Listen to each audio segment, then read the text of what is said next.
Yum Brands reported disappointing same-store sales in China in the month of July. The stock traded down on this news, but Stephanie Link, you were in there adding to your position in the Action Alerts Plus portfolio.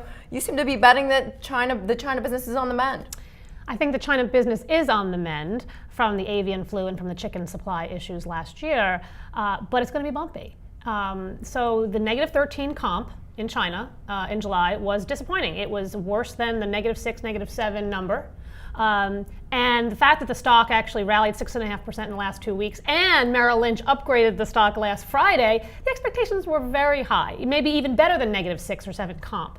So clearly the number was disappointing. Now, if I go back, I average in the last couple of months just to see the trends. And if you average June and May comp numbers in China, they were down 14%. So basically, the business is getting a little bit better. It's choppy, and I still expect, as does the company, by the fourth quarter that comps will turn positive.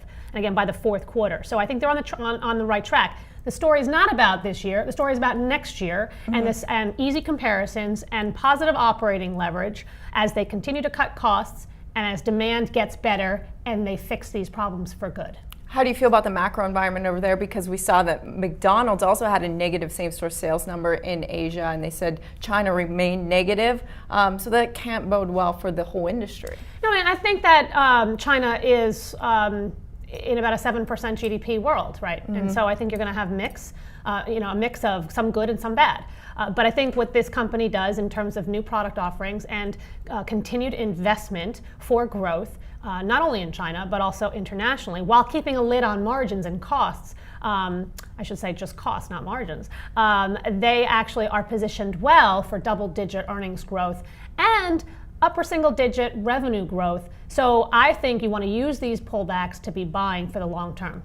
And how big of a position do you want to make this in your portfolio? It's a rather small one now, I believe. Yeah, we kept it small on purpose because we've been in and out of this stock so many different times. But again, feeling like the risk reward in the low 70s is kind of attractive. Wow, if this stock got below 70, I think we would load up. So we don't have to rush in on the news this week. I think we have time because it is going to take time to see the progress.